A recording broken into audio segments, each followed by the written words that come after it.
Moi! Mun nimi on Karri Mehtälä ja tässä videossa käsitellään Flip Classroom-opetusmallia ja hyviä opetusvideoita.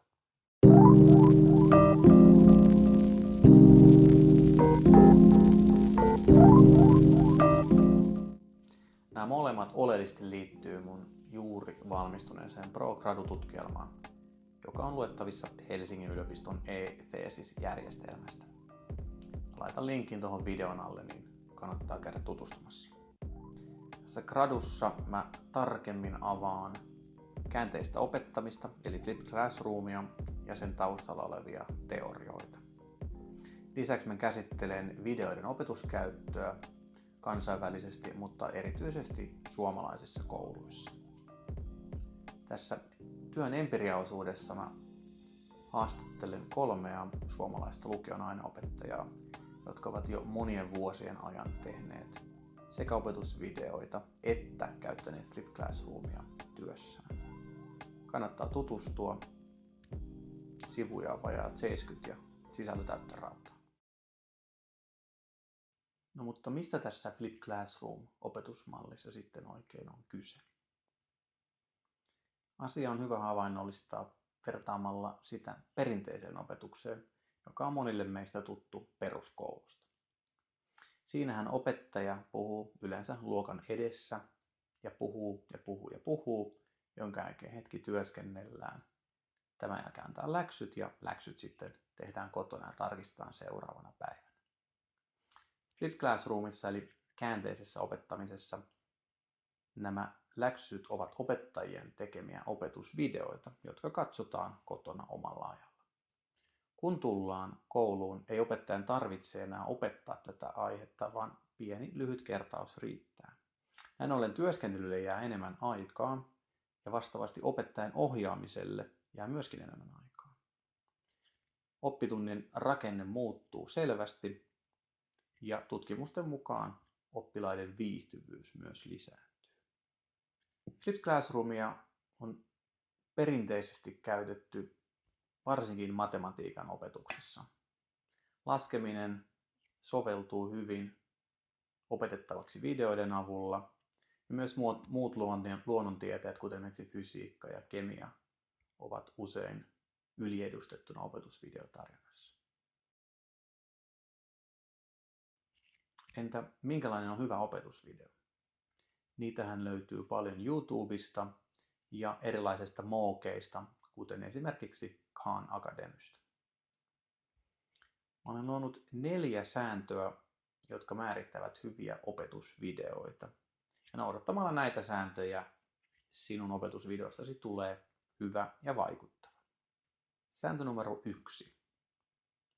Tee videostasi oman näköisesi. Jokainen opettaa omalla persoonallaan ja jokainen tekee videoita omalla persoonallaan. Jos siis tykkäät liikkua luonnossa, tee videosi luonnossa. Jos olet harmaa ja ahdistunut, tee videostasi harmaa ja ahdistunut. Numero 2. Tee videostasi lyhyitä. Kukaan ei jaksa katsoa yli puolen tunnin opetusvideoita. Pidä videosi mielellään alle 10-minuuttisina. Tee niistä kompakteja, keskity asiaan ja puhu mieluummin vaikka pikkasen liian nopeasti kuin liian hitaasti. Jos videon katsoja ei ymmärrä sanomaasi, hän voi aina palata taaksepäin ja katsoa kohdan uudestaan. Numero 3. Tee videostasi multimodaalisia. Liikkuvan kuvan lisäksi videoihin kannattaa upottaa erilaisia animaatioita, erilaisia tekstejä, taustalle kenties musiikkia ja aina varmasti toimiva keino on lisätä selostusvideoihin. Jos siis esimerkiksi lasket opetusvideollasi jotain, niin kannattaa kertoa siinä omalla puheella, mitä juuri teit. Tämä auttaa erilaisia oppijoita ymmärtämään, mitä sinulla on sanottavaa, mikä on tärkeää, ja heidän helpompi seurata videon tekijän ajatuksen kulkua. Sääntö numero 4. Jos teet niin sanottuja screencast-videoita, muista aina sisällyttää oma naamasi esimerkiksi videon alakulmaan ja käytä hyvää mikrofonia.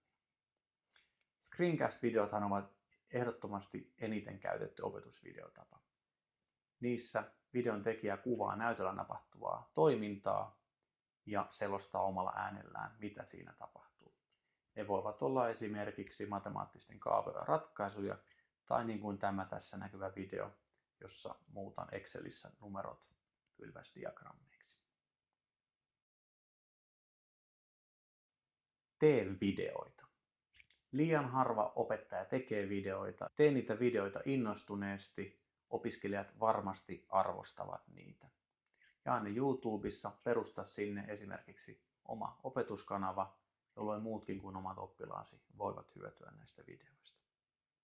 Nyt kun tiedämme, mitkä 4 tekijää määrittävät hyviä opetusvideoita ja mistä Flip Classroomissa eli käänteisessä opettamisessa on kyse, kannattaa sinun pohtia oman videontuotannon aloittamista ja Flip Classroom-opetusmallin kokeilemista omassa työssäsi.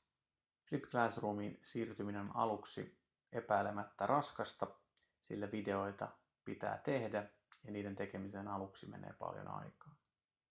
Kokemuksen karttuessa videoiden tekeminen kuitenkin nopeutuu. Jos olet kiinnostunut saamaan lisätietoa Flip Classroomista, kannattaa lukea graduni, jossa annan käytännön vinkkejä sekä omien videoiden tekemiseen sekä videolla opettamiseen. Löydät työni alla olevasta linkistä. Ja videon loppuun kiitokset. Kiitos Helsingin yliopisto, että olet sivistysyliopisto. Kiitos mediakasvatusryhmälle ja kiitos ohjaajalleni professori Leena Krugforsi. Kiitos koulutusrahasto, jotta mahdollistit tämän vuoden, jonka aikana sain opintoni valmiiksi ja tämä gradu sekä tämä opetusvideo valmistui. Kiitos.